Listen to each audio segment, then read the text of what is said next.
Title of the question is Facing Challenges. I'm struggling to find a job. I have not had any stable job since I've graduated in 2008. Help me on how one could stay sane at this period of difficulty, and show some guidance and hope.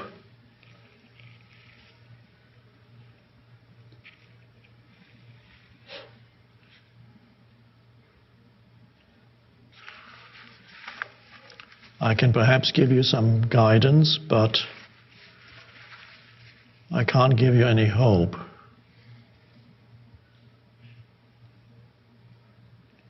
Hope means, of course, you're hoping that it will get better at some point in the future. I'm not saying that it won't get better externally, but it has to get better. It only can get better internally now. That has to be done first. Otherwise, you just are dependent for the rest of your life on what happens outside of you. Of course, we've been conditioned to think in certain ways. I assume, by the way, that you're not starving. Probably not. Doesn't mention it. So you have enough to eat, you probably have shelter. Okay, that's all right.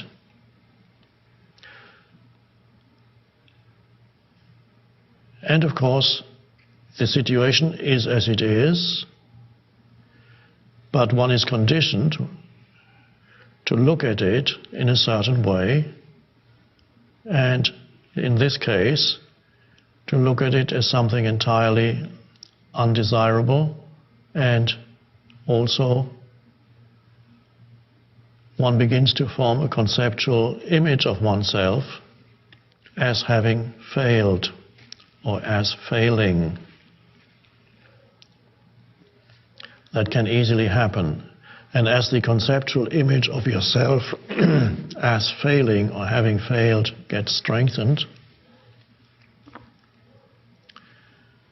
you experience emotions that correspond to those mental images and thoughts.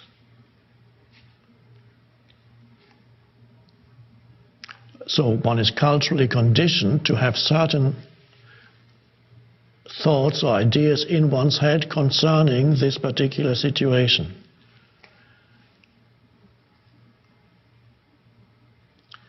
In another way, if you were not trapped in those thought patterns, you could look upon your situation as an opportunity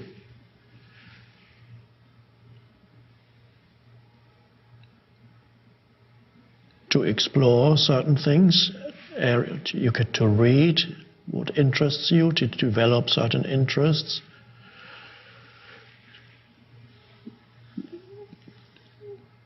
to meditate, to practice presence, perhaps to help people in some part-time, in some charitable place where humans are being helped. And all that could be part of your spiritual practice, and you could be happy that for the time being you do not have a career and you don't need to sell your soul to some corporation. There's a sense of spaciousness in your life. If you don't interpret it, there could be a sense of spaciousness in your life. And perhaps something creative when you no longer resist the present moment by judging it as undesirable. Then perhaps something fruitful could arise out of that moment. Something new, something creative, perhaps an idea. Perhaps you won't even get a job. Perhaps it'll be something else. Perhaps you will, whatever these days, maybe you will create a website about this or that, or you will put something on YouTube and suddenly 500,000 people see it and you're catapulted to fame. The possibilities are endless. But they're only endless if you don't limit yourself by judging and resisting the present moment. That's a form of conditioning. And if you don't, then every moment you're actually free. Okay, you apply for jobs, and then the answer comes, sorry, apply again in a couple of years, or whatever they say. It's fine, and then you're present again, and there's all this aliveness around you every moment.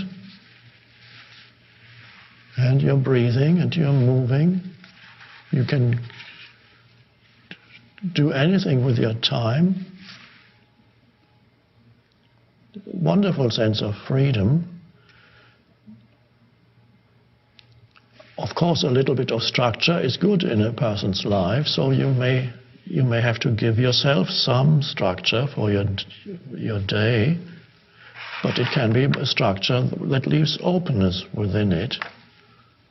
As I said, if you do voluntary work for some hours per week, gives structure.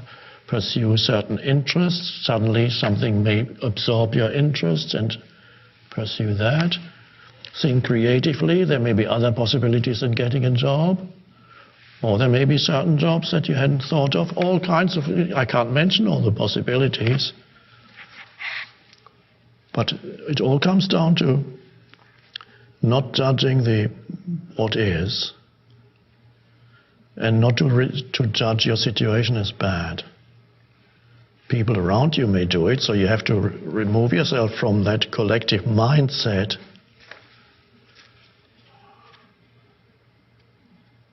And then you're actually thankful. Thank you for giving me this freedom and prolonging the time period until I finally become enslaved to some organization.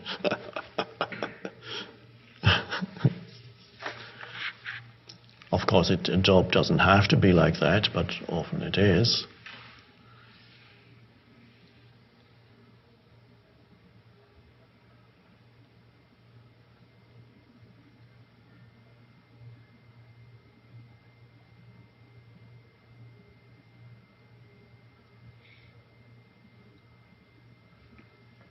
There were some years in my life when, many years when most of my life I didn't have a real job.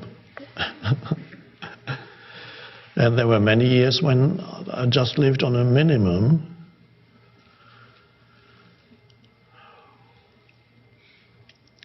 And a lot of that time I spent in just thoughtless awareness, on my bicycle,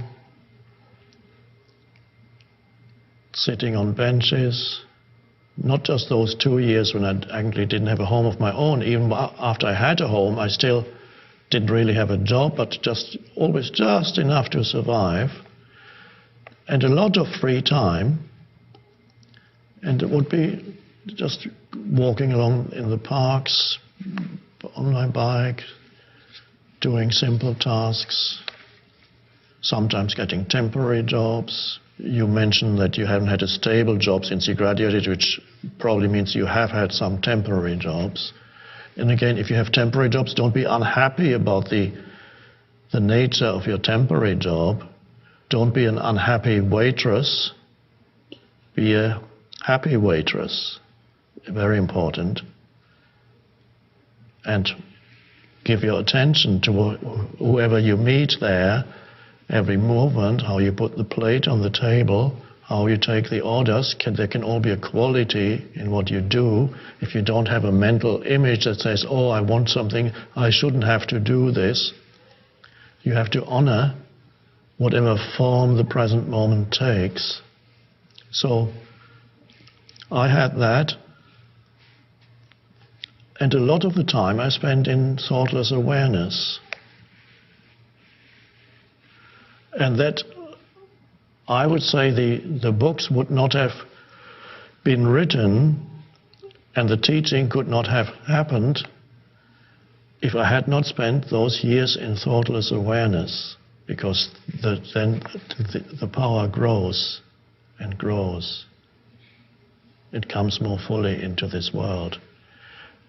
And then at some point it assumes some form, words, written word, spoken word, whatever it is.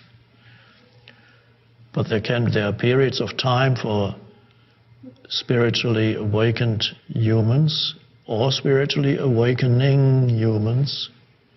There come periods of time, perhaps, when there is not much outward activity. Seemingly, life doesn't seem to want you. If you had, why am I not doing anything? But it can be very fruitful, and there can be a growth of awareness.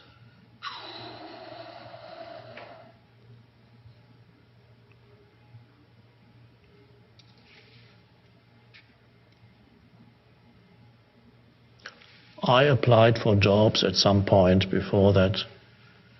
I got rejected several times. I applied for a job teaching at a university. I applied for a job, incredible as it may seem, to work at a merchant bank, as they're called in England. They're like Goldman Sachs kind of bank in the city of London. I got rejected, of course, but I got an interview at least. They wanted to see me. Of course, I'm very happy now that I got rejected for all these jobs, because imagine all one's consciousness being absorbed by that. But at the time it might have looked great. Wow, I got a great job.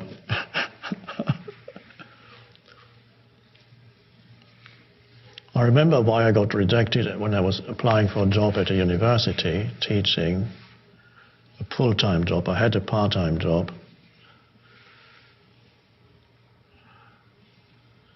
6 professors interviewed me around a table. And the last question the old professor asked me, he must have seen something that the others didn't.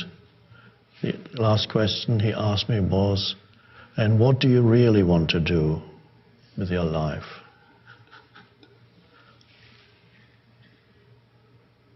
I can't remember what I answered, but the question seemed more important than the answer. And of course I didn't get the job, because he realized, perhaps he told them after I left, he told the others, he doesn't really want to be here. And he was right. So don't judge things. That the society around you has certain patterns, habitual patterns. It looks at certain things as negative and other things as good. It's not necessarily true.